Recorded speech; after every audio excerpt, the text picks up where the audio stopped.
Police believe it was around this time that Shirley Leach was murdered.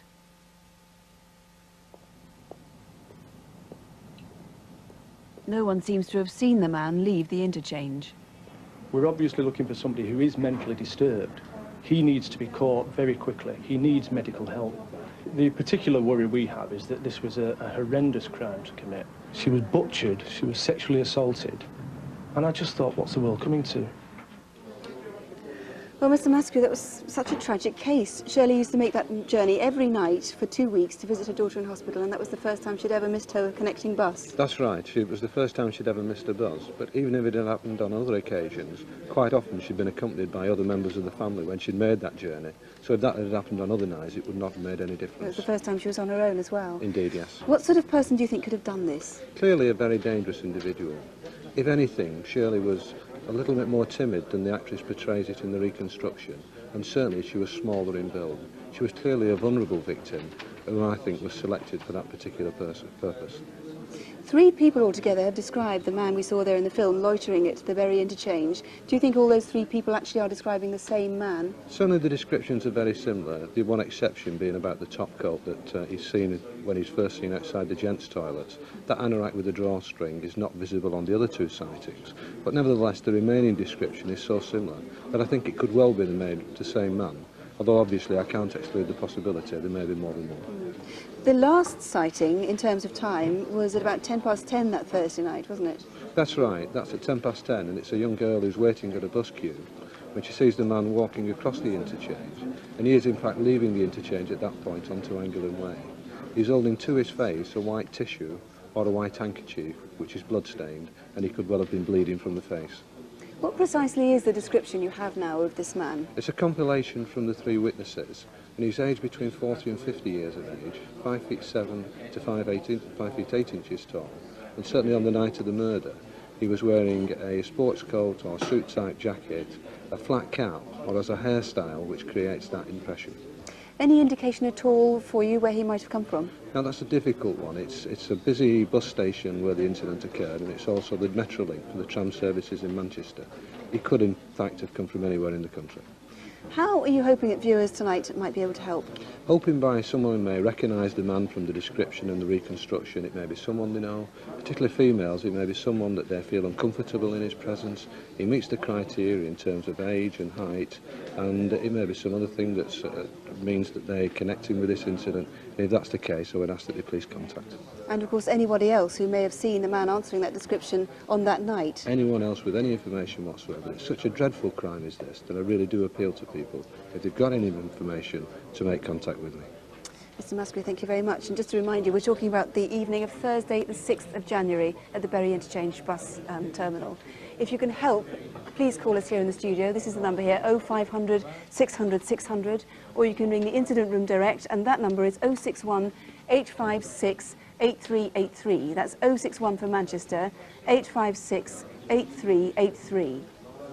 It seemed like the phones were fairly slow when we started this evening, but now things have really speeded up, and the best information seems to be coming so far on the first reconstruction, the murder of Derek Kiley. We've had 2 people give the same name as possible. I've just heard it's now 3 people have given the same name. There's also another potential witness. Somebody has rung in with the name of somebody who is known to have had an argument with Del, who was seen on the Tuesday morning, the morning after the murder, covered in blood. So we'll bring you more of that as soon as we get more information on it. There's quite a lot of stuff coming in from Photocall as well. Anyway, finally this evening, we see the return of Aladdin's Cave, our collection of cherished possessions, some of which might just be yours. Tonight's haul has been recovered by the Metropolitan Police through a crackdown on burglaries called Operation Bumblebee. Here to take us through it, Eric Knowles. Thank you, Nick. Lots of wonderful things in the cave this evening. For starters, feast your eye on this old boy, straight out of a Thomas Hardy novel. There he is in his Sunday smock, brushing up his top hat just before he makes his way to church. Good artist, I'm not going to tell you who it is, you tell me, but feast your eyes on this wonderful mirror, Regency mirror, gilt wood. You can see it's got everything, the eagle on the top, ball supports, it's got twin sconces, barley twist stems, lovely bit of acanthus trim on there. Just the sort of thing that might have belonged at one stage to a character like this. A Regency physician, no less, a doctor, if the skull's anything to go by, that is. Enamel on copper, and all I'm going to say about the artist here is there is an anatomical connection there. A bit cryptic. But if you want something easy on the eye, feast your eyes on this lovely watercolour. It may be a sketch for an oil painting, but it's by a very good artist. And I'll tell you now, this is not really typical of his subject matter. Now, you can see we've got some wonderful clocks in the cave this evening. Georgian clocks, Victorian clocks. But what about this for a clock? Georgian, London maker, mahogany, possibly Regency. It's so good, I could almost eat it. But have a look at another piece of Regency. This is an ormolu candlestick. Again, probably around about 1820, 25. Ormolu, gold and copper, and gold and bronze, should I say, and classical maiden. Now, she's actually holding something behind her back. I know what it is, I can see it. If it's yours, you ring in and you tell me. Something a little bit more rustic. We're getting back to the sort of late 17th century, maybe early 18th. It's a little walnut cabinet with bone inlay, but the baubles and bangles in there are all 20th century. Now, they could be your baubles and bangles. If they are, let us know what's in that little cabinet. Even more rustic. We find ourselves looking at fair sheep. There's a gathering storm here. Again, a good English artist, a Victorian oil painting, quite typical for this man. And squally showers coming in there, but moving on to a marine painting where we've got the same sort of weather. This is a little masterpiece. It's 19th century, early 19th century, good subject matter. The detail there is amazing. I can almost pick out the pupils on the chap there in the boat. Wonderful. It's a treasure. But this is real treasure. The stuff out of Davy Jones's locker. Look at this. Pearls, strings of pearls. This must be a trade job. I can't see it being anything else but. And I don't know why, but I feel that there's a cue here for a song by Glenn Miller. And all that treasure is just the tip of the iceberg. In fact, over 3,000 items have been recovered now by the Metropolitan Police in Operation Bumblebee. And if you've spotted something there which belongs to you, you can call us tonight at once. The number, as always, is 0500 600 600. And if you've had any property stolen from the London area in the last couple of years, your best chance of finding it might well be to go along to one of the 4 Operation Bumblebee roadshows where the recovered items are going to be on display. There are in fact 4 roadshows altogether. They're being shown in the London area between now and the middle of July. There are the dates you can see and the venues on the screen now, so look at those. And also you can call Operation Bumblebee on this number, 081 345 4112. That's 081 345 4112. I have to say, with something from Aladdin's Cave of results coming through, rather more than I'm going to be able to give you right now. But Photocall, we've got very, very strong information coming in on Thomas Pedden, on the McAllisters, on the Building Society raid. That's the one in Colchester. The police say they're very confident on that one. On the Preston supermarket raid, the last count I heard, there were 7 names. Somebody just told me there are now 10 names. There is also a possible link with an earlier robbery, something the police are now trying to look into. Here's the number on any of our cases tonight, 0500 600 600. That is a free call for any of our appeals, 0500 600 600. We hope we'll have more progress to report, as I say, in an hour or so, and the lines will be open here until midnight.